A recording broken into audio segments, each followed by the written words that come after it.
오늘 말씀의 제목은 구원의 승리의 하나님을 기쁘게 찬양하라. 구원과 승리의 하나님을 기쁘게 찬양하라는 제목을 가지고 함께 은혜를 나누려고 합니다. 전쟁의 주인은 우리 하나님이십니다. 이스라엘 백성들이 애굽의 바로왕과 싸웠을 때에 인간적으로, 이성적으로, 세상적으로는 도저히 이길 수 없는 그런 대적이었습니다만 승리를 하였습니다. 완벽한 승리를 이루었죠. 여러분, 어떻게 그것이 가능했겠습니까? 오늘 말씀 구원과 승리의 하나님을 기쁘게 찬양하라, 이 제목처럼 하나님께서 어떻게 승리를 이끄시는가를 생각하시는 이 새벽 되시기를 주님의 이름으로 축원합니다. 오늘 본문의 내용을 자세히 살펴보겠습니다. 홍해의 기적을 체험한 모세와 이스라엘 백성은 하나님께 영광을 돌리며 그분을 찬양했습니다. 그들은 하나님을 어떤 분으로 고백하며 노래했습니까? 우리 1절부터 3절까지 우리 같이 읽겠습니다. 시작. 이때 모세와 이스라엘 자손이 이 노래로 여호와께 노래하니 일러스되 내가 여호와를 찬송하리니 그는 높고 영화로우시며 맑아 그 탄자를 바다에 던지셨음이로다. 여호와는 나의 힘이요 노래시며 나의 구원이시로다. 그는 나의 하나님이시니 내가 그를 찬송할 것이요 내 아버지의 하나님이시니 내가 그를 높이리로다. 여호와는 용사시니 여호와는 그의 이름이시로다. 아멘. 그들은 하나님께서 높고 영화로운 분이시라고 그렇게 고백을 하였습니다. 또한 그들의 힘과 구원이시며 아버지와 용사가 되신다고 그렇게 고백을 했습니다. 다시 말해서 하나님께서는 절대적으로 무한한 분이시라는 사실입니다. 자기 백성을 사랑하시고 그들을 위해서 싸워주시는 분이신 줄 믿으시기 바랍니다. 여러분, 한편 모세와 이스라엘 백성은 하나님께서 그 바로의 병거와 군대를 그래서 어떻게 처리하셨다고 표현했습니까? 우리 4절을 함께 읽겠습니다. 시작. 그가 바로의 병거와 그의 군대를 바다에 던지시니 최고의 지휘관들이 홍해에 잠겼고 깊은 물이 그들을 덮으니 그들이 돌처럼 깊음 속에 가라앉았도다. 아멘. 우리 10절도 함께 읽겠습니다. 10절 시작. 주께서 바람을 일으키심에 바다가 그들을 덮으니 그들이 거센 물에 납같이 잠겼나이다. 아멘. 그들 병거와 군대를 바다에 던지셨다라고 그렇게 표현했습니다. 그리고 그들이 돌처럼 깊음 속에 가라앉고 납같이 거센 물에 잠겼다고 그렇게 노래합니다. 모세가 애굽 군대를 돌과 납으로 비유한 것은 그들이 하나님 앞에서 정말 돌이나 납이 물속에 떨어지면 아무 힘없이 그냥 퐁당하고 떨어져서 그냥 물속에 빠져 들어가는 것처럼 하나님 앞에서 아무런 힘도 쓸 수 없는 존재라는 사실을 강조하기 위함이었습니다. 그러므로 하나님께서는 자기 백성을 괴롭히는 대적을 향해서 거친 분노의 숨을 내쉬는 분이시며 실제로 큰 바람을 일으켜서 그들을 엎으시는 분이심을 우리는 깨달아야 될 줄로 믿습니다. 우리 보배로운 성도님들, 세상의 큰 권력도 하나님 앞에서는 힘을 쓰지 못한다는 사실을 볼 때 여러분은 무엇을 느낄 수가 있습니까? 여러분, 바로왕 같은 세상 최고의 권력자라 할지라도 하나님 앞에서는 거센 물과 납같이 거센 물에 납같이 잠겨버리는 존재라는 것을 우리는 깨닫게 됩니다. 여러분, 바로의 그 병거와 마병이 얼마나 강력한 군대였겠습니까? 그들 앞에 패하지 않는 부대가, 그 나라가 무엇이 있었겠습니까? 그런데 하나님의 진노 앞에서는 그야말로 추풍낙엽이었습니다. 바람 앞에 떨어지는 잎사귀처럼 하나님께서 훅 하고 부시니까 홍해 바다 깊음 속으로 빨려 들어간 줄로 믿습니다. 모두 수장되는 가장 비참한 존재가 된 줄 믿으시기 바랍니다.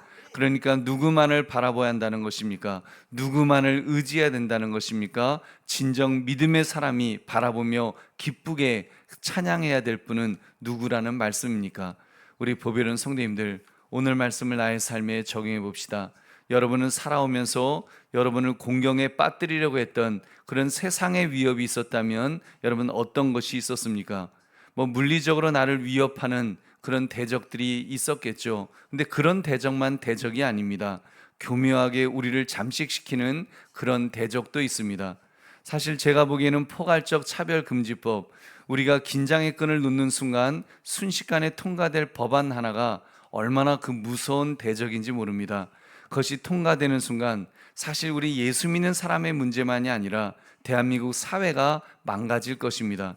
미친 사람들의 미친 넋두리를 정상이라고 인정하고 부추기는 그런 세상이 되어버릴 것입니다. 이미 그렇게 된 선진국들이 보이고 있는 행태를 보면 얼마나 한심한지 모릅니다. 이거는 뭐 동성애 문제 정도가 아니라 그냥 세상 자체가 완전히 왜곡돼 버리는, 그리고 그것이 정상인 것처럼, 저는 그 영상을 이번에 봤는데 미국 국회에서 이제 그런 그 상원의원, 하원의원 이런 하원의원 이런 분들과 논쟁하는 걸 보면서 저는 그런 마음이 들었습니다.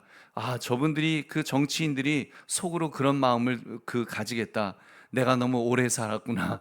이런 마음을 가지겠구나. 이런 문제로 그런 주제를 가지고 그렇게까지 절절하게 토론을 해야 되는가? 그 토론할 거리가 아닌데 토론을 하는 것입니다. 낙태 문제 하나를 놓고만 봐도 그 질문을 합니다. 만약에 하루 전날 이제 출산하기 하루 전에 아기를 만약에 낙태를 시키면은 그게 출산입니까 낙태입니까 하는데 상대방이 대답을 못 합니다. 대답하면 자기들이 진다고 생각하니까 그 당연히 출산 아닙니까?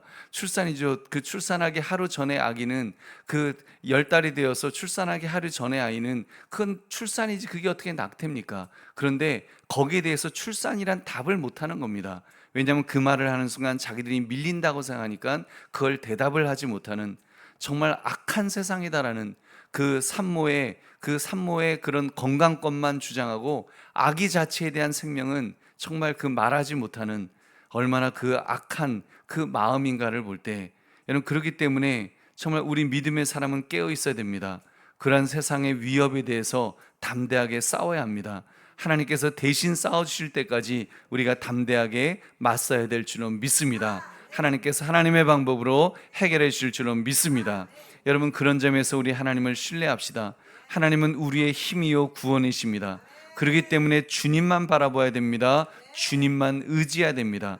혹시 나를 상하게 하려는 자들이나 나를 힘들게 하는 사람들, 상황과 맞닥뜨렸다 할지라도 여러분 낙심하지 맙시다. 포기하지 맙시다. 특히 포괄적 차별금지법이 만들어지려는 그런 세상에 대해서 너무 절망하지 맙시다. 이번에 저는 우리가 직면하고 있는 대적이 얼마나 강력한지를 피부로 느끼게 되었습니다. 여러분 아마 모두가 느끼셨을 것 같습니다. 이번에 우리가 100만 명이 넘는 성도들이 그렇게 질서정연하게 은혜롭게 예배를 드리지 않았습니까? 근데 정말 언론은 침묵했습니다. 우리가 한참 예배를 드릴 때 언론은 아무런 말을 하지 않았습니다. 심지어 언급하는 내용도 기독교인 한 10만 명, 기껏해야 20여만 명이 광화문에 모였는데 그것 때문에 극심한 교통정체를 일으켰다. 이 내용이 전부였습니다. 그리고 사실 저는 서울역부터 광화문 끝까지 다 걸어봤습니다. 다 걸어봤는데 정말 방송국이 한 군데도 오지 않았습니다. 방송하려고 그 정도 되면 막 방송국들이 와갖고 난리를 칠 텐데 아무도 정말 침묵하는, 그래서 마치 세상이 모두 포괄적 차별금지법을 찬성하는 것처럼 보이도록 만들고 있구나라는 것을 이렇게 느끼게 되었습니다. 여러분, 다른 집회 같았으면 그렇게 침묵했겠을까 싶을 정도로 정말 침묵하는 그 모습을 보면서 아, 이거는 영적인 싸움이다. 정말 세상이 다른 쪽을 그렇게 그런 영적인 그런 공격이 있다는 것을 다시 한번 깨닫게 되었습니다. 우리 보배로운 성도님들, 우리 그렇다고 낙심하지 맙시다. 그러기 때문에 저는 깨달았습니다. 우리가 바른 길을 가는 것이구나. 그래서 악의 세력이 사단 마귀가 철저히 방해를 놓고 있구나 하는 것들을 깨달을 수가 있었습니다. 감사하게도 그 현장에 청년들이 많이 모여서 뜨겁게 찬양하며 즐겁게 가장 은혜로운 모습으로 그렇게 예배하는 그 모습을 보았습니다. 오직 한 가지 뜻이었죠. 포괄적 차별금지법이 우리 대한민국에는 자리 잡지 못하도록 하고자 하는 그 마음. 그렇다고 무슨 구호를 외치는 것이 아니라 정말 우리가 함께 하나님 앞에 모여서 기도하고 예배하고 기도했던 그런 모습들, 정말 쓰레기 하나 없이 깨끗하게 그 끝을 보였던 기독교인들의 그런 모습. 저희 아들이 이렇게 인터넷 글 이렇게 보다가 그런 얘기를 하더라고요. 아빠, 어떤 글들이 대체적으로 댓글들을 보면 대체적으로 긍정적이었다고. 심지어 어떤 그 댓글에는 내가 뭐 예를 들면 그 이전 같으면 개독교라고 이렇게 욕하던 사람, 그 청년이 내가 뭐 기독교를, 개독교인지 하여튼 그거를 이렇게 그 지지할 줄이야 뭐 그러면서 그 좋게 생각하는 겁니다. 여러분, 분명히 저는 한국 교회가 이 그 소망이 있구나. 하나님께서 이 일을 통해서 우리 대한민국을 붙들어 주시고, 정말 적어도 그런 세상은 안 되도록, 적어도 정신 나간 사람들까지, 정말 정신 나간 사람들, 이거는 뭐 동성애자들 정도가 아니라 이건 정신 나간 사람들이 이제 정상이 되어 버리는 그런 세상. 정말 다른 이전 같았으면 그냥 그 정신병원에 넣어야 될 사람, 아침에는 남자고 저녁에는, 나는 아침에는 남자예요, 저녁 때는 나는 여자예요, 이러면은 그 이전 같으면 그냥 정신병원에 넣지 않았습니까? 근데 그거를 또 하나의 성으로, 그 성이라고 말하면서 그것도 성이라고 주장하는 그런 세상은 만들지 말아야 될 줄로 믿습니다.